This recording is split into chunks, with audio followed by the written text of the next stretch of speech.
अच्छा, पिछले लेक्चर में हम लोगों ने नेचुरल नंबर्स को देखा था, तो अब हम इंटीजर्स की बात करेंगे।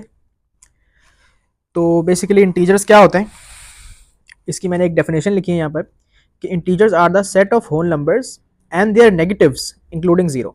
ठीक है, तो इंटीजर्स के अंदर आपके पास सारे होल नंबर्स आते हैं, चाहे वो पॉजिटिव हो, चाहे नेगेटिव हो, चाहे जीरो।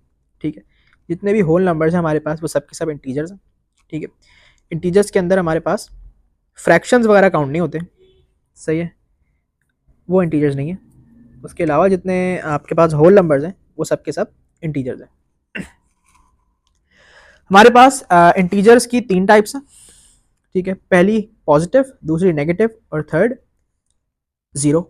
ठीक है, या इसको हम बेसिकली न्यूट्रल इंटीजर भी बोलते हैं जीरो को, सही है। तो पॉजिटिव इंटीजर्स के अंदर आपके पास सारे पॉजिटिव नंबर्स आते हैं, होल नंबर्स। नेगेटिव के अंदर आपके पास सारे नेगेटिव होल नंबर्स आ जाते हैं, और न्यूट्रल के अंदर आपके पास जीरो आ जाता है, सही है। तो ये तीन टाइप्स हैं इंटीजर्स की। अब जरा इंटीजर्स की प्रॉपर्टीज के ऊपर अगर हम बात करें, तो सबसे पहली प्रॉपर्टी है हमारे पास क्लोजर प्रॉपर्टी। ठीक है, ये कहती है कि एडिशन, मल्टीप्लिकेशन और subtraction of integers always result in integers. ठीक है, तो जब भी आप दो या दो से ज़्यादा इंटीजर्स को ऐड करेंगे या उनको मल्टीप्लाई करेंगे या सब्ट्रैक्ट करेंगे, तो आपके पास हमेशा एक इंटीजर ही आएगा। जैसे यहाँ पर दो इंटीजर 5 और 3 को जब मैं माइनस कर रहा हूँ, आपस में सब्ट्रैक्ट कर रहा हूँ, तो मेरे पास 2 आ रहा है और 2 भी एक इंटीजर है। इसी तरीके से जब मैं दो इंटीजर्स 4 और -2 को मल्टीप्लाई कर रहा हूँ, तो मेरे पास -8 आ रहा है, ये भी एक इंटीजर है। और इसी तरीके से मैं दो इंटीजर्स 3 और 0 को जब मल्टीप्लाई कर रहा हूँ, तो मेरे पास 0 आ रहा है, तो 0 भी एक इंटीजर है। ठीक है, तो जब भी दो इंटीजर्स को आप ऐड, मल्टीप्लाई या सब्ट्रैक्ट करेंगे, तो आपके पास जो रिजल्ट आएगा वो भी एक इंटीजर होगा। ये पहली प्रॉपर्टी। दूसरी है एसोसिएटिव प्रॉपर्टी। ठीक है, एसोसिएटिव प्रॉपर्टी ये कहती है कि अगर तीन नंबर्स को आप ऐड कर रहे हैं, तीन इंटीजर्स को अगर आप ऐड कर रहे हैं, तो उसको आप किसी भी ऑर्डर में ऐड कर सकते हैं, सही है। ये चीज़ मैंने नेचुरल नंबर्स के अंदर भी बड़ी डिटेल में समझा दी थी, इसलिए यहाँ पर मैं सिर्फ इसको ब्रीफ करूंगा कि मेरे पास तीन नंबर्स हैं ए, बी और सी। ठीक है, तो अगर मैं ए और बी को पहले ऐड कर दूं और फिर उसमें सी को ऐड कर दूं, तो ये चीज़ मेरे पास बराबर होगी इसके कि अगर मैं बी और सी को पहले ऐड कर दूं और उसमें ए को ऐड कर दूं। ठीक है, मल्टीप्लिकेशन के लिए भी यही है कि अगर मेरे पास तीन नंबर्स हैं, तीन इंटीजर्स हैं, और उनको मुझे मल्टीप्लाई करना है, तो उनको मैं किसी भी ऑर्डर में मल्टीप्लाई कर सकता हूँ।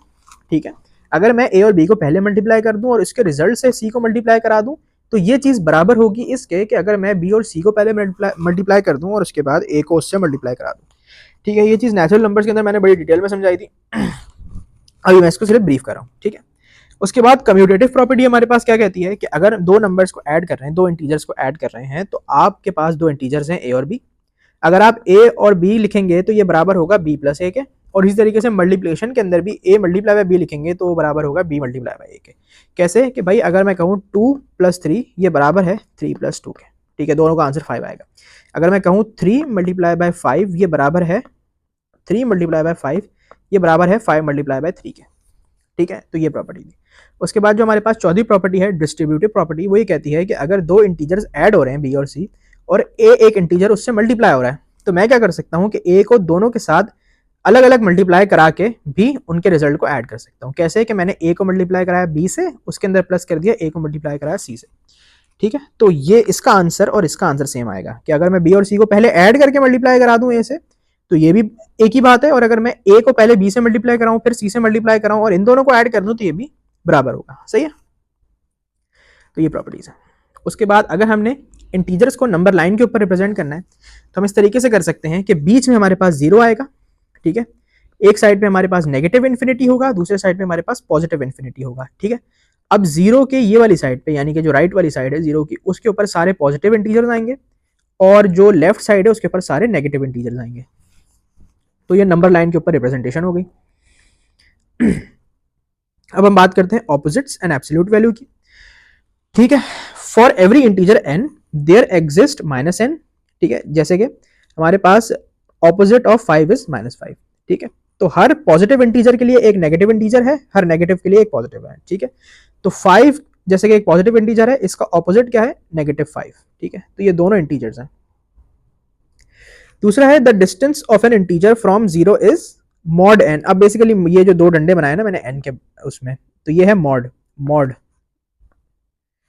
ये मॉड ऑपरेटर जो है ये बेसिकली क्या करता है, ये नेगेटिव नंबर को पॉजिटिव कर देता है। यानी कि अगर आप इस तरीके से लिखेंगे मॉड -3 तो इसका आंसर 3 आता है, लेकिन अगर आप लिखेंगे 5 जैसे कि पॉजिटिव में तो उसका आंसर पॉजिटिव ही आएगा। ठीक है, तो मॉड बेसिकली क्या करता है कि वो नेगेटिव नंबर को पॉजिटिव कर देता है, सही है, और पॉजिटिव नंबर जो है वो पॉजिटिव ही रहता है, उसको नेगेटिव नहीं करता। ठीक है, तो अगर आप -3 लिखेंगे मॉड के अंदर तो उसका आंसर 3 आएगा, और अगर आप 3 मॉड लिखेंगे तो उसका आंसर भी 3 ही आएगा। ठीक है, तो वो सिर्फ नेगेटिव को पॉजिटिव कर देता है, पॉजिटिव को पॉजिटिव ही रहने देता है। ये बेसिकली इस मॉड ऑपरेटर का काम होता है, ये दो डंडे जो बनाए हुए हैं। ठीक है, तो बेसिकली ये जो पॉइंट है ये कह रहा है कि distance of an integer from zero is mod n. इसका मतलब ये है कि अगर आपने किसी इंटीजर का डिस्टेंस पता करना है जीरो से, ठीक है, तो वो होगा मॉड एन। यानी कि अगर मुझे ये पता करना है कि -3 जो है वो जीरो से कितना दूर है लंबर लाइन के ऊपर, उसका डिस्टेंस क्या है, तो बेसिकली 3 का डिस्टेंस है, क्योंकि 3 यहाँ पर होगा -3।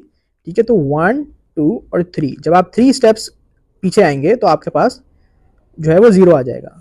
ठीक है, तो ये बेसिकली ये वाली प्रॉपर्टी कह रही है कि किसी भी इंटीजर का डिस्टेंस 0 से मॉडर्न है। यहाँ पे दो एग्जांपल्स हैं कि अगर मुझे -3 का डिस्टेंस पता करना है 0 से, तो वो क्या होगा, मैं उसको मॉड के अंदर रखूंगा तो मेरे पास 3 जो आंसर आएगा, तो ये बेसिकली डिस्टेंस हो गया। इसी तरीके से अगर मैं 5 को रखूंगा मॉड में तो मेरे पास 5 आंसर आएगा, तो ये जो है मेरे पास डिस्टेंस हो गया 0 से 5 का। ठीक है, अच्छा अब हम बात करते हैं इंटीजर्स के ऑपरेशंस की। ठीक है, यहाँ पर हमारे पास सबसे पहले एडिशन है।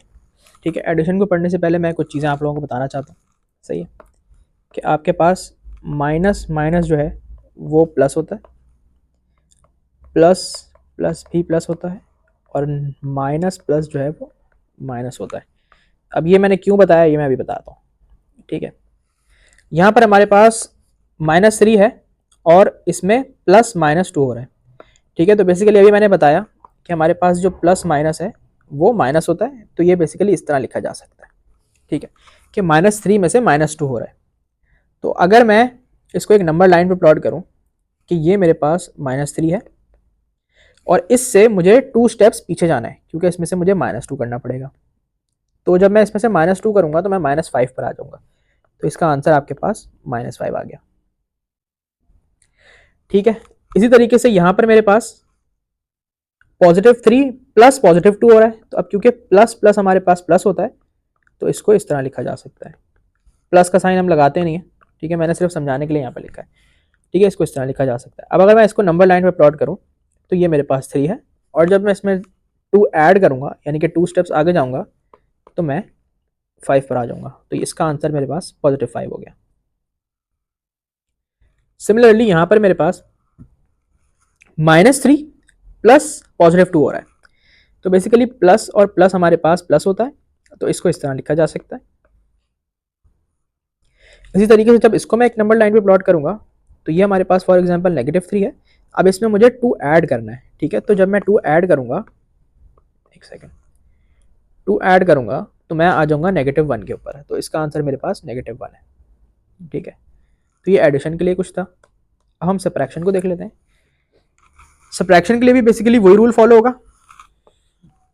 यहाँ पर -3 -2 हो रहा है, तो माइनस माइनस जो है हमारे पास बेसिकली प्लस होता है, तो -3 + 2 हो जाएगा। ठीक है, अब एक नंबर लाइन के ऊपर अगर मैं प्लॉट करूं तो ये होगा -3 और इसमें मुझे +2 करना है, यानी कि 2 स्टेप्स आगे आना है, तो मैं -1 पे आ जाऊंगा, तो -1 आंसर हो जाएगा। इसी तरीके से यहाँ पर माइनस प्लस हमारे पास माइनस होता है, तो ये हो जाएगा 3 -2। ठीक है, 3 - 2 खैर बच्चा ही बता देता, इसको मैं क्या ही नंबर लाइन पे करूँ, ये 1 होगा, सही है। उसके बाद माइनस प्लस आपके पास माइनस होता है, तो इसको इस तरह लिखा जा सकता है -3 -2। तो अगर मैं इसको एक नंबर लाइन पे प्लॉट करूं, ये हमारे पास -3 है, जब हम इसमें 2 स्टेप पीछे आएंगे तो हम -5 पर आ जाएंगे, यहाँ -4 होगा। ठीक है, तो -5 आपका आंसर है। तो ये इंटीजर की एडिशन और सब्ट्रैक्शन हो गई। अब हम मल्टीप्लिकेशन और डिवीजन की बात करते हैं।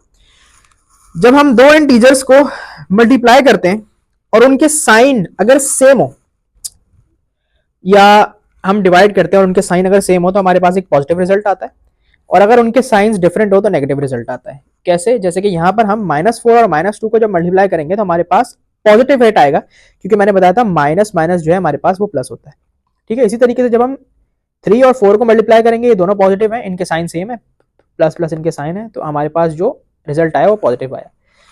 तो जब भी दो इंटीजर्स जिनके साइन सेम हो उनको जब हम मल्टीप्लाई करेंगे तो हमारे पास रिजल्ट जो आएगा, जो आंसर आएगा, वो पॉजिटिव आएगा।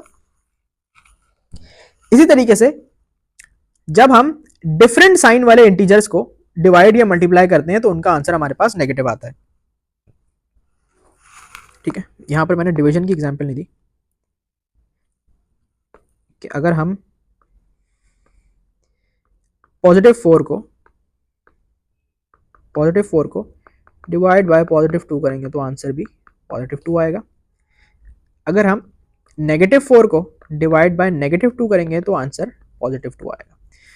तो हमारे पास जब भी सेम साइन वाले इंटीजर्स मल्टीप्लाई या डिवाइड होते हैं तो उनका आंसर पॉजिटिव में आता है, और जब डिफरेंट साइन वाले, यानी डिफरेंट साइन का मतलब है एक पॉजिटिव होगा एक नेगेटिव होगा, डिफरेंट साइन वाले इंटीजर्स मल्टीप्लाई या ऐड होते हैं तो उनका आंसर जो है वो आपके पास नेगेटिव में आता है। यहाँ पे मल्टीप्लिकेशन की एग्जांपल भी ले लेते हैं कि अगर मेरे पास -4 मल्टीप्लाई बाय 2 है तो आंसर -8 होगा। इसी तरीके से अगर मेरे पास 6 मल्टीप्लाई बाय -2 है तो आंसर -12 होगा, ठीक है। तो मल्टीप्लिकेशन में और डिवीजन में ये मामला होगा। अब कुछ प्रैक्टिस क्वेश्चंस है। सबसे पहले कह रहे हैं कि represent -3, 0, 2, -5 on a number line. ये 4 नंबर्स हैं, इनको एक नंबर लाइन के ऊपर रिप्रेजेंट करना है, तो एक नंबर लाइन बनाते हैं। बीच में हमेशा 0 आता है, आ गया। 0 के बाद हमारे पास ये 1 होगा, ये 2 हो जाएगा, ठीक है। इस तरीके से ये -1 होगा, ये -2 होगा, ये -3 हो जाएगा, ये -4 होगा, ये -5 हो जाएगा। इसको थोड़ा सा एक्सटेंड कर लेते हैं, ये ठीक है। तो ये आपके पास रिप्रेजेंटेशन हो गई नंबर लाइन के ऊपर। फिर वो आपसे कह रहे हैं कि सिंप्लीफाई, ठीक है, यानी कि -8 + 12 करना है। तो बेसिकली एक नंबर लाइन के ऊपर यहाँ पर कहीं -8 होगा, जब इसमें हम 12 स्टेप्स आगे जाएंगे तो हमारे पास जो आंसर आएगा वो +10 आ जाएगा। इसी तरीके से हमारे पास यहाँ पर -15 -7 हो रहा है, तो अब मैंने बताया था कि माइनस माइनस जो है वो प्लस होता है, तो इसको हम ऐसे लिख सकते हैं, ठीक है। तो जब एक नंबर लाइन के ऊपर -15 यहाँ पर कहीं होगा, जब इसमें हम 7 स्टेप्स आगे जाएंगे तो हम बेसिकली -8 के ऊपर आ जाएंगे। अच्छा, आगे बात करते हैं पार्ट सी में। वो कह रहा है -4 मल्टीप्लाई बाय 6 हो रहा है। तो अभी हमने पढ़ा था कि जब डिफरेंट साइन वाले इंटीजर्स मल्टीप्लाई होते हैं तो आंसर नेगेटिव आता है, तो एक बात तो मुझे पता चल गई कि नेगेटिव में आएगा। 4 6 हमारे पास 24 होता है, तो नेगेटिव 24 आ जाएगा। इसी तरीके से पार्ट डी में हमारे पास डिवीजन हो रही है और साइन जो है वो दोनों इंटीजर्स के डिफरेंट है, ठीक है। 20 डिवाइड बाय -5 हो रहा है, तो बेसिकली 20 डिवाइड बाय 5 जो है वो 4 होता है, लेकिन क्योंकि साइन डिफरेंट है तो नेगेटिव रिजल्ट आएगा। अब वो कह रहे हैं एब्सोल्यूट वैल्यू ऑफ 9, ठीक है। तो एब्सोल्यूट वैल्यू के बारे में अभी मैंने बताया था कि हम मॉड में डाल देते हैं। मॉड क्या करता है, नेगेटिव नंबर को पॉजिटिव कर देता है, पॉजिटिव को पॉजिटिव रहने देता है। तो एब्सोल्यूट वैल्यू ये हो गई। फिर वो कह रहे हैं ऑपोजिट्स ऑफ लिख दिया, ऑफ -6 एंड 4, ठीक है। तो अभी हमने पढ़ा था कि एक नेगेटिव नंबर के लिए जो उसका ऑपोजिट होता है वो वही नंबर होता है लेकिन पॉजिटिव में, ठीक है। तो -6 का जो ऑपोजिट है वो 6 होगा। इसी तरीके से एक पॉजिटिव नंबर के लिए वही नंबर होता है लेकिन नेगेटिव में ऑपोजिट उसका, तो 4 के लिए -4 उसका ऑपोजिट होगा। फिर ऑल इंटीजर्स बिटवीन -4 एंड 3 हमें लिस्ट करने। तो अगर हम लिस्ट करना शुरू करें तो हम कहते हैं -4 के बाद -3 आता है, उससे पहले -2, फिर -1, फिर 0, फिर हमारे पास 1 2, ठीक है। तो ये -4 से लेके, क्योंकि यहाँ पर हमारे पास आएगा -4 और यहाँ पर हमारे पास आएगा 3, ठीक है। तो ये सारे जो इंटीजर्स हैं ये -4 से लेके 3 के दरमियान वाले इंटीजर्स हो गए, सही है। तो इंटीजर्स में फ्रैक्शंस वगैरह इंक्लूड नहीं होते, सिर्फ पॉजिटिव, नेगेटिव और 0 होल नंबर्स। यहाँ पे मैंने होल नंबर्स लिखा है, तो इसका मतलब है कि फ्रैक्शंस इंक्लूड नहीं है। तो ये हमारे पास इंटीजर्स की कहानी थी, सही है।